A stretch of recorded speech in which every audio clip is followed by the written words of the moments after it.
ये दिन नारी शक्ति के तप, श्रद्धा और समर्पण का प्रतीक है। वट वृक्ष की छांव में बैठकर माता सावित्री द्वारा अपने पति सत्यवान के प्राण यमराज से वापस लाने की ये अद्भुत गाथा आज भी हर सुहागिन स्त्री के संकल्प और आस्था को दृढ़ करती है। वहीं ज्येष्ठ पूर्णिमा का दिन पुण्य स्नान, दान और व्रत के माध्यम से पापों के क्षय और मोक्ष की ओर अग्रसर होने का सुअवसर प्रदान करता है। ये पर्व हमें प्रकृति, परिवार और भगवान के प्रति अपने कर्तव्यों की याद दिलाता है। आइए इस पुण्य तिथि पर कथा श्रवण के माध्यम से हम अपने जीवन को आध्यात्मिक ऊर्जा से भरें और श्रेष्ठ कर्मों का संकल्प लें। कथा से पहले आइए हम सब श्री हरि, माँ लक्ष्मी जी और चंद्र देवता से प्रार्थना करें। हे श्री हरि विष्णु, आप ही संपूर्ण सृष्टि के पालन करता हैं। आपके श्री चरणों में ही शांति, करुणा और मोक्ष का निवास है। आज के इस पावन दिन हम आपके श्री विग्रह का ध्यान करते हैं और विनम्र प्रार्थना करते हैं कि आप हमें धर्म, सत्य और भक्ति के मार्ग पर अग्रसर करें। हमारे जीवन से अज्ञान, अहंकार और दुखों का नाश हो और आपकी कृपा से परिवार में सुख, स्वास्थ्य और समृद्धि बनी रहे। हे माँ लक्ष्मी, आप ही वैभव, सौभाग्य और शुद्ध प्रेम की अधिष्ठात्री देवी हैं। जिस घर में आपकी कृपा दृष्टि पड़ती है वहाँ दरिद्रता नहीं टिक सकती।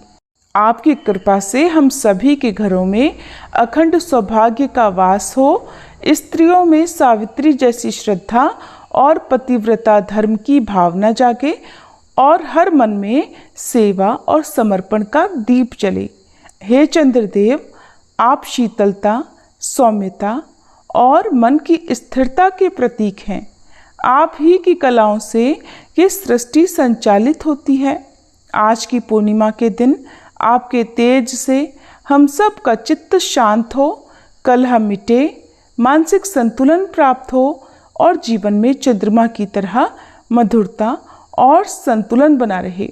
हे देवों, इस शुभ अवसर पर हमारी प्रार्थना स्वीकार करें और हमें पवित्र जीवन जीने की शक्ति प्रदान करें। ओम नमो भगवते वासुदेवाय। ओम श्रीं ह्रीं क्लीं महालक्ष्मी नमः। ओम चंद्राय नमः। द्वापर युग में एक समय की बात है। यशोदा जी ने श्री कृष्ण से कहा, हे कृष्ण, तुम सारे संसार के उत्पन्न करता, पालन करता और उसके संहार करता हो। आज कोई ऐसा व्रत मुझसे कहो जिसके करने से मृत्युलोक में स्त्रियों को विधवा होने का भय न रहे और ये व्रत सभी मनुष्यों की मनोकामनाएं भी पूर्ण करने वाला हो। तब श्री कृष्ण कहने लगे, हे माता, आपने अति सुंदर प्रश्न किया है। मैं आपसे ऐसे ही व्रत को विस्तार पूर्वक कहता हूँ। सौभाग्य की प्राप्ति के लिए स्त्रियों को 32 पूर्णमासियों का व्रत करना चाहिए। इस व्रत के करने से स्त्रियों को सौभाग्य संपत्ति मिलती है। ये व्रत अचल सौभाग्य देने वाला और भगवान शिव के प्रति मनुष्य मात्र की भक्ति को बढ़ाने वाला है। तब यशोदा जी कहने लगी, हे कृष्ण, सबसे पहले इस व्रत को मृत्युलोक में किसने किया था? इसके विषय में भी मुझे विस्तार पूर्वक बताओ। तब श्री कृष्ण कहने लगे कि माते, इस भूमंडल पर एक अत्यंत प्रसिद्ध राजा चंद्रहास से पालित अनेक प्रकार के रत्नों से परिपूर्ण कातिका नाम की एक नगरी थी। वहां पर धनेश्वर नाम का एक ब्राह्मण था और उसकी पत्नी अति सुशीला रूपवती थी। दोनों ही उस नगरी में बड़े प्रेम से रहते थे। घर में धन धान्य आदि की कोई कमी नहीं थी, लेकिन उन्हें एक बड़ा दुख था कि उनकी कोई संतान नहीं थी। इस दुख से वह अत्यंत दुखी रहा करते थे। एक समय एक बड़ा तपस्वी योगी उस नगरी में आया। वह योगी उस ब्राह्मण के घर को छोड़कर अन्य सभी घरों से भिक्षा लाकर भोजन किया करता था। एक दिन वह योगी रूपवती से भिक्षा न लेकर किसी दूसरे घर से भिक्षा लेकर गंगा किनारे जाकर भिक्षा में मिले अन्न को प्रेम पूर्वक खा रहा था कि धनेश्वर ने योगी का ये सब कार्य किसी प्रकार से देख लिया। अपनी भिक्षा के अनादर से दुखी होकर धनेश्वर योगी से बोला, महात्मन, आप सभी घरों से भिक्षा लेते हैं किंतु मेरे घर की भिक्षा कभी नहीं लेते, इसका क्या कारण है? तब योगी ने कहा कि निसंतान के घर की भीख पतितों के अन्न के समान होती है और जो पतितों का अन्न खाता है वो भी पतित हो जाता है। क्योंकि तुम निसंतान हो इसलिए पतित हो जाने के भय से मैं तुम्हारे घर की भिक्षा नहीं लेता। धनेश्वर ये बात सुनकर अपने मन में बहुत दुखी हुआ और हाथ जोड़कर योगी के पैरों में गिर पड़ा और विनीत स्वर से कहने लगा, हे महात्मन, अगर ऐसा है तो आप ही मुझे पुत्र प्राप्ति का कोई उपाय बताइए। आप तो सब कुछ जानने वाले हैं, मुझ पर ये अवश्य ही कृपा कीजिए। धन की मेरे घर में कोई कमी नहीं, किंतु कोई पुत्र न होने के कारण मैं अत्यंत दुखी हूँ। आप मेरे इस दुख को दूर करें। यह सुनकर योगी कहने लगे, हे ब्राह्मण, तुम देवी चंडी की आराधना करो। फिर घर आकर उसने अपनी पत्नी से सारा वृतांत कहा और खुद तपस्या करने के लिए वन में चला गया। वन में जाकर उसने देवी चंडी की उपासना की और उपवास किया।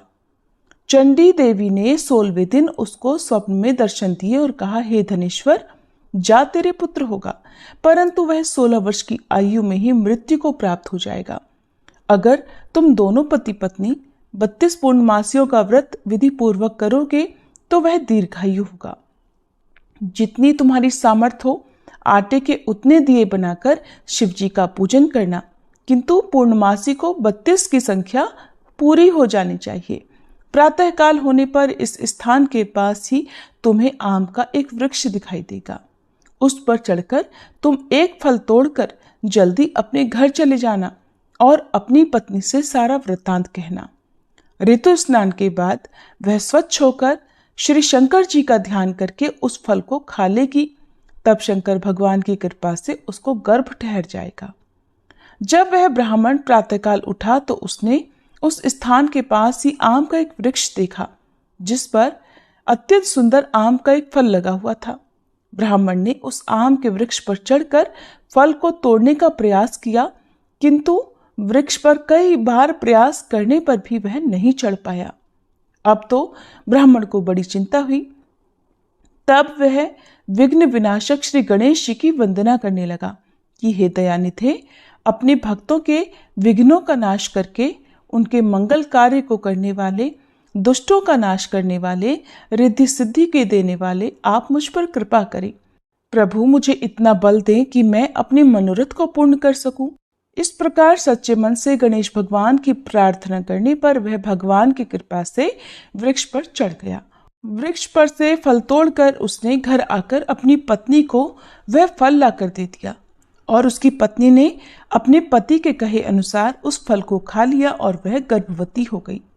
देवी चंडी की असीम कृपा से उसे एक अत्यंत सुंदर पुत्र हुआ जिसका नाम उन्होंने देवीदास रखा। माता पिता के हर्ष और शोक के साथ वह बालक शुक्ल पक्ष के चंद्रमा की तरह अपने पिता के घर में पढ़ने लगा। देवी की कृपा से वह बालक बहुत ही सुंदर, सुशील और विद्या में बहुत निपुण हो गया। देवी की आज्ञा अनुसार उसकी माता ने 32 पूर्णमासी का व्रत रखना आरंभ कर दिया, जिससे उसका पुत्र बड़ी आयु वाला हो जाए। 16वां वर्ष लगते लगते देवीदास के माता पिता को बड़ी चिंता हो गई कि कहीं उनके पुत्र की इस वर्ष मृत्यु न हो जाए। इसलिए उन्होंने अपने मन में विचार किया कि अगर ये दुर्घटना उनके सामने हो गई तो वे कैसे सहन कर सकेंगे। इसलिए उन्होंने देवीदास के मामा को बुलाया और कहा, हमारी इच्छा है कि देवीदास 1 वर्ष तक काशी में जाकर विद्या अध्ययन करे और उसको तुम अकेला कभी नहीं छोड़ना। इसलिए तुम साथ में जाओ और 1 वर्ष के बाद इसको वापस लौटा लाना। सारा प्रबंध करके उसके माता पिता ने काशी जाने के लिए देवीदास को एक घोड़े पर बिठाया और उसके मामा को उसके साथ कर दिया। किंतु बालक के अल्पायु होने की बात बालक को या उसके मामा को नहीं कही। धनेश्वर ने अपनी पत्नी के साथ मिलकर अपने पुत्र की मंगल कामना और दीर्घायु के लिए देवी भगवती की आराधना और पूर्णमासियों का व्रत आरंभ कर दिया। इस प्रकार बराबर 32 पूर्णमासी का व्रत पूरा किया। कुछ समय बीतने के बाद एक दिन वह दोनों मामा और भांजे रास्ते में रात बिताने के लिए किसी ग्राम में ठहरे हुए थे। उस दिन उस गांव में एक ब्राह्मण की अत्यंत सुंदरी, सुशीला, विदुषी और गुणवती कन्या का विवाह होने वाला था। जिस धर्मशाला के अंदर वर और उसकी बारात ठहरी हुई थी, उसी धर्मशाला में देवीदास और उसके मामा भी ठहरे हुए थे। संयोगवश कन्या को तेल आदि चढ़ाकर मंडप आदि का कर्म किया गया तो लग्न के समय वर को धनुर्वात हो गया। वह हिलने डुलने और चलने में बिल्कुल असमर्थ हो गया। तब वर के पिता ने अपने परिवारजनों से परामर्श करके निश्चय किया कि ये देवीदास मेरे पुत्र जैसा ही सुंदर है, मैं इसके साथ ही लगन करा दूं और बाद में विवाह के सभी कार्य मेरे पुत्र के साथ हो जाएंगे। ऐसा सोचकर देवीदास के मामा से जाकर वह बोला कि तुम थोड़ी देर के लिए अपने भांजे को हमें दे दो, जिससे विवाह के लग्न का सारा कार्य सुचारू रूप से हो सके। तब उसका मामा कहने लगा कि जो कुछ भी मधुपर्क आदि कन्यादान के समय वर को मिले वो सब हमें दे दिया जाए तो मेरा भांजा इस बारात का दूल्हा बन जाएगा। ये बात वर के पिता ने स्वीकार कर ली और तब मामा ने अपना भांजा वर बनने को भेज दिया और उसके साथ विवाह के सभी कार्य रात में विधिपूर्वक संपन्न हो गए। पत्नी के साथ वह भोजन नहीं कर सका। दुखी मन से वह सोचने लगा कि न जाने ये कैसी स्त्री होगी। वह एकांत में इसी सोच में पड़ा हुआ था कि उसकी आंखों में आंसू भी आ गए। तब उसकी पत्नी ने पूछा कि क्या बात है, आप इतने उदासीन और दुखी क्यों हो रहे हैं। तब उसने वो सारी बातें जो वर के पिता और उसके मामा में हुई थी वधू को बता दी। तब वह वधू कहने लगी कि यह ब्रह्म विवाह के विपरीत कैसे हो सकता है। देव, ब्राह्मण और अग्नि के सामने मैंने आपको ही अपना पति बनाया है, इसलिए आप ही मेरे पति हैं। मैं आपकी ही पत्नी रहूंगी, किसी अन्य की बिल्कुल नहीं। तब देवीदास ने कहा कि ऐसा मत करो, क्योंकि मेरी आयु बहुत थोड़ी है। मेरे मरने के बाद तुम्हारी क्या गति होगी, इस बात को अच्छी तरह सोच लो। परंतु वह वधू दृढ़ विचार वाली थी, बोली कि जो आपकी गति होगी वही मेरी भी होगी। हे स्वामी, आप उठिए और भोजन कीजिए, आप निश्चय ही भूखे होंगे। तब देवीदास और उसकी पत्नी ने मिलकर भोजन किया और रात में वे सो गए। प्रातःकाल देवीदास ने अपनी पत्नी को 3 नगों से जड़ी हुई एक अंगूठी और एक रुमाल दिया और बोला, प्रिय, इसे संकेत समझकर रखो और शांत हो जाओ। मेरा स्मरण और जीवन जानने के लिए एक पुष्प वाटिका बना लो, उसमें सुगंधी वाली एक नव मल्लिका लगा लो। उसको हर दिन जल से सींचना और आनंद के साथ खेल कूदना और उत्सव मनाना। जिस समय और जिस दिन मेरी मृत्यु का होगा ये फूल सूख जाएंगे और जब ये फिर से हरे भरे हो जाएं तो समझ लेना कि मैं जीवित हूँ। ये बात निश्चय करके समझ लेना और इसमें कोई संशय मत करना। ऐसा समझा बुझाकर वह चला गया। प्रातःकाल होते ही वहां पर गाजे बाजे बजने लगे।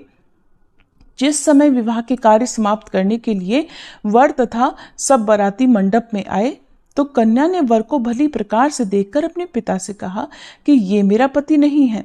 मेरा पति वही है जिसके साथ रात में मेरा विवाह हुआ था। इसके साथ तो मेरा विवाह ही नहीं हुआ। अगर ये वही है तो बताए कि मैंने इसको क्या दिया था और रात में हमारे बीच में क्या गुप्त बातें हुई थी, वो सब बताई। पिता ने उसके कहे अनुसार वर को बुलवाया। कन्या की सारी बातें सुनकर वह कहने लगा कि मैं कुछ नहीं जानता। इसके बाद वह लज्जित होकर अपना समूह लेकर चला गया और सारी बारात भी अपमानित होकर वहां से लौट गई। भगवान श्री कृष्ण आगे बोले, हे माते, इस प्रकार देवीदास काशी विद्या पढ़ने के लिए चला गया। जब कुछ समय बीत गया तो काल से प्रेरित होकर एक सांप रात के समय उसको डसने के लिए वहां पर आया। उस विषधर के प्रभाव से उसके बिस्तर के चारों ओर से विष की ज्वाला से वह बिस्तर विषैला हो गया, परंतु व्रतराज के प्रभाव से उसको वह सांप काट नहीं पाया, क्योंकि पहले ही उसकी मां ने 32 पूर्णमासी का व्रत कर रखा था। इसके बाद मध्याह्न के समय स्वयं काल वहां पर आया और उसके शरीर से उसके प्राणों को निकालने का प्रयास करने लगा, जिससे वह मूर्छित होकर धरती पर गिर पड़ा। भगवान की कृपा से उसी समय देवी पार्वती जी के साथ श्री शंकर जी वहां पर आ गए।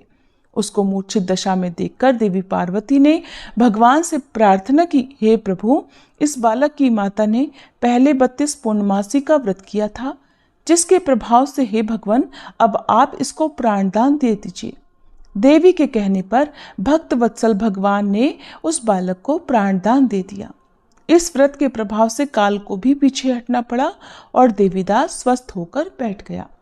उधर उसकी पत्नी उसके काल की प्रतीक्षा किया करती थी।